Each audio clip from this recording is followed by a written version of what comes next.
Hey, hey, hey, hey.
Did you ever wish you could remove your memories from your memory like stains on an old garment because they were so overwhelming?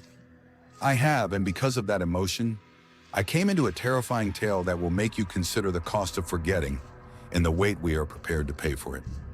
Let me tell you about the laundromat of oblivion, a place where dreams are washed with tears and dried in the sun of hope. I may have discovered it by accident, or maybe destiny led me there. I'm a narrative, and my name is Sophia.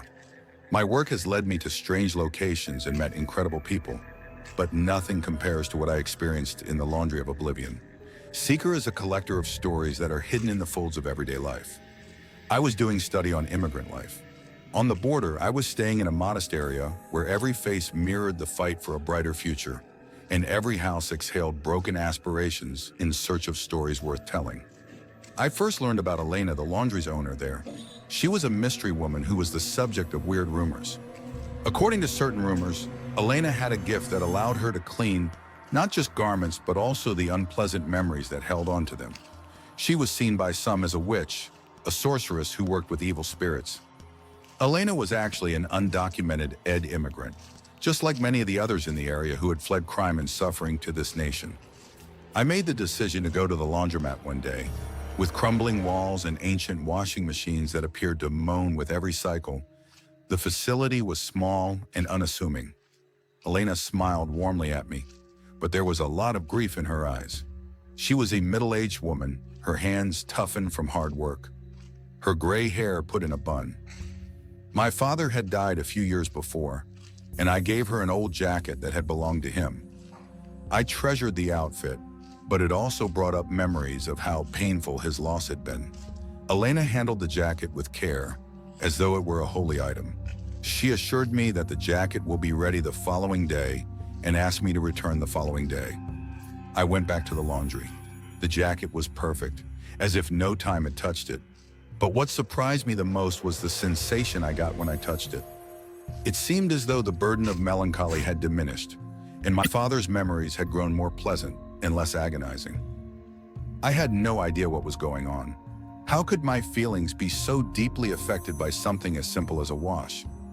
When I asked Elena what her gift's secret was, she gave me a mysterious look and shared her story with me. When she washed the clothes of an elderly woman who had lost her son in the war, she told me that she had accidentally discovered her talent. The woman had told her story through tears, and Elena felt a strong connection to her suffering. She felt as though the old woman's pain seeped into her hands and that the garment absorbed her sadness. Ever since, Elena has continued to wash the clothes of people who have experienced trauma, losses, injustices, and other hardships. She gradually developed into a counselor and therapist who listened to her clients' tales and provided them with short-term pain relief. The neighborhood immediately became aware of Elena's skill, and immigrants, their garments smeared with resentful memories, resorted to her for solace. Men who had been tortured in their home countries, women who had lost their children while traveling through the desert. All of the women who had experienced domestic abuse sought oblivion in Elena's care, and Elena provided them with assistance without expecting anything in return. No one realized that Elena's gift came at a very great cost, yet she diligently cleaned their clothes, patiently listened to their stories, and gave them words of encouragement. Elena absorbed the anguish into her own psyche each time she cleaned a clothing that was laden with it. Her personal experience was shaped by her customers' traumas, memories, and nightmares. She was able to regulate it at first, distinguishing her own memories from other people's. But as time went on, the distinction grew more hazy. Elena started seeing images that weren't hers, hearing voices in her brain, and experiencing recurrent nightmares. She experienced her clients' traumas again, feeling their misery, terror, and despair. Her sanity was eroding. Her mind was disintegrating. Elena confided in me one day that she was about to pass out. She told me that her recollections of other people had taken over her head and that she was unable to tell the difference between truth and imagination. She informed me that she had started to envision the terrible outcomes of every immigrant she knew. Every death, every deportation, and every family split. She was now a prophet of suffering and a seer of agony. I made an effort to assist her. I brought her to a medical facility. No one could comprehend what was happening to her. So I sought out psychological assistance. She was diagnosed with schizophrenia by the physicians, and they gave her medication, but it didn't help. Elena was still suffering and witnessing the atrocities that plagued her neighborhood. Elena vanished one day. Some claim she disappeared and went back to her home country in search of a peaceful place to live, while others think she committed herself because she couldn't handle the burden of other people's memories. I would much rather believe that she managed to overcome her pain and shed the weight she was carrying. After being abandoned, Oblivion's clothes came to represent both sacrifice and insanity. The thought of passing in front of it always makes me shiver. I question whether or not oblivion is a good thing or a trap that keeps us from growing from our errors. I question if it is just for one person to bear the suffering of so many others, and I wonder what would have happened to Elena if she had been able to discover the serenity she so desperately sought. Perhaps there is a comparable laundromat where memories are cleaned and pain is alleviated somewhere in the world. The truth is that oblivion is not the answer, even though Elena's gift may have been transferred to another immigrant who is prepared to put others' needs ahead of her own. The true road to recovery is confronting our traumas, growing from them, and creating a better future. Although we cannot change the past, we can use it to our advantage by turning it into a source of knowledge and courage. What do you think too? Is oblivion a good choice in your opinion? Would you be prepared to pay to have your traumatic memories erased? Tell me what you think. Please let me know what you think of this story, and if you enjoy it, please remember to like it. Subscribe to my channel and click the bell to ensure you don't miss any more of my scary tales. The Laundry of Oblivion teaches us that oblivion can be a dangerous illusion, a way to avoid reality that can have devastating consequences. So the next time you feel the temptation to erase a painful memory, remember Elena's story and consider whether you are really willing to pay the price for oblivion. Yes, I say goodbye until next time, and may you rest if you can. The next story. Ever pondered your course of action in the event that an unfamiliar menace started stalking you via your phone? Imagine discovering one day that an unknown number has begun sending you eerie messages that foretell your friends' deaths as you are going through your WhatsApp conversations. A group of pals in a city similar to yours experienced this terrifying situation. It all started on a typical evening when 5 friends made the decision to start a chat group in order to communicate, exchange stories, and laugh at the commonplace situations that only friends can relate to. But it didn't take long for what had been a place of jokes and joy to become the scene of a horror. The first message, a brief but unsettling text, came as a surprise. Remember to pack umbrellas for tonight. At first they believed it was a cruel prank, but the truth came to light when one of them refused to see dawn that very night. On his way home, Daniel was involved in a tragic accident. 3 days later, the group received a second message. The last person to laugh will be the first to fall. The atmosphere became tight this time. Nobody ventured to interpret those foreboding statements. Every communication felt like a dreadful prophecy, and what had once been a place of joy became a battlefield of fear. They began to feel uncertain, and their laughing turned into anxiety. Whispers, day after day, the messages kept coming in, each one more sinister than the last. The members started to notice a pattern, and despite their best efforts to stick together and help one another, fear began to grow inside of them as strange things started happening in their lives. On the day they received the message, the clock started to tick off one of their friends. After dying on the street, Sophia was brought to the hospital next to her. As the predictions came true, one after another, her phone kept vibrating with a new notification, yet another message, from that mysterious number that seemed to know more about them than their pals could have ever imagined. The friends started to take this situation seriously. They pondered whether someone was observing them or if a sinister power was manipulating them. They began to look into the number's origin, but as their concern increased, each attempt left them feeling more confused and powerless. Although they made the decision to cease discussing the messages among themselves, worry had already crept into their thoughts and emotions. Their everyday existence became a terrible game of survival, and they began to isolate themselves from one another out of fear of what lay ahead. The mystery that plagued the group of friends remained unsolved as the days stretched into weeks. The group's most cynical member, Juan, resolved one night to face their concerns with a bravery he didn't feel. To find out where the number came from, he proposed that they meet at Sophia's residence. It was their last hope, and at the same time, their last means of ending this mob game that had kept them bound to an uncertain future. With a few beers and a little bravery, they went to her house. But the tension was high as they started talking about their experiences over the previous few days. It seemed as though each of them was going to divulge a sinister secret when Juan's tense laughter suddenly stopped when he got a notification on his phone. The message was tensed by everyone. When they looked about, they saw that night had arrived. The lights were flickering, strangely. The darkness was growing, and the cold wind outside appeared to be whispering their names. At that moment, they realized they were no longer safe.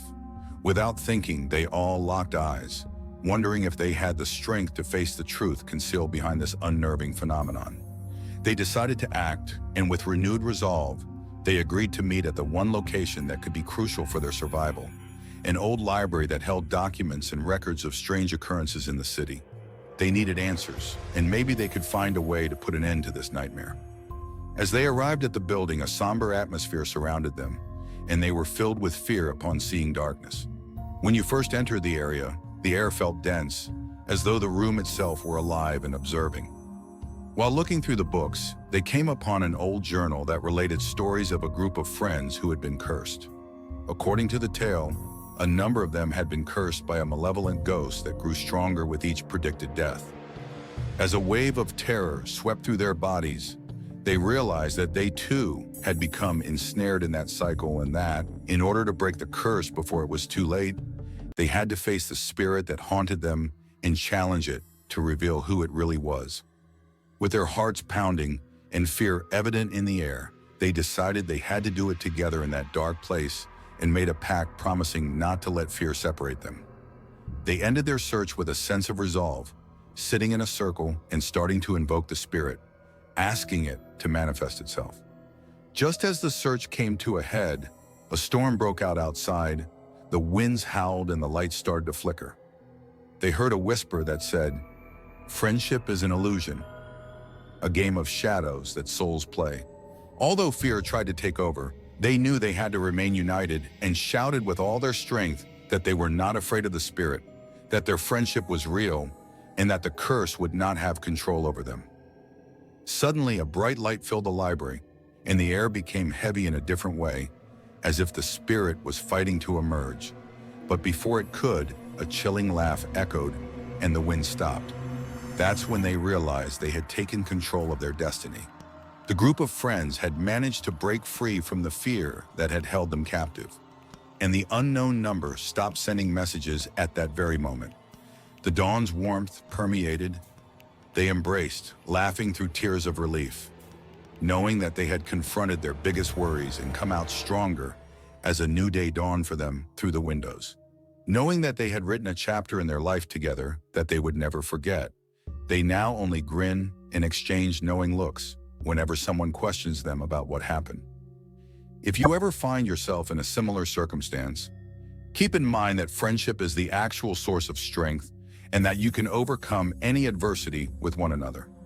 Please remember to like and comment if you like this story, and let me know what you think. Until the next time, subscribe for more stories that will make you wonder about reality and give you chills. Because the unknown frequently lurks in the shadows, always keep the light on.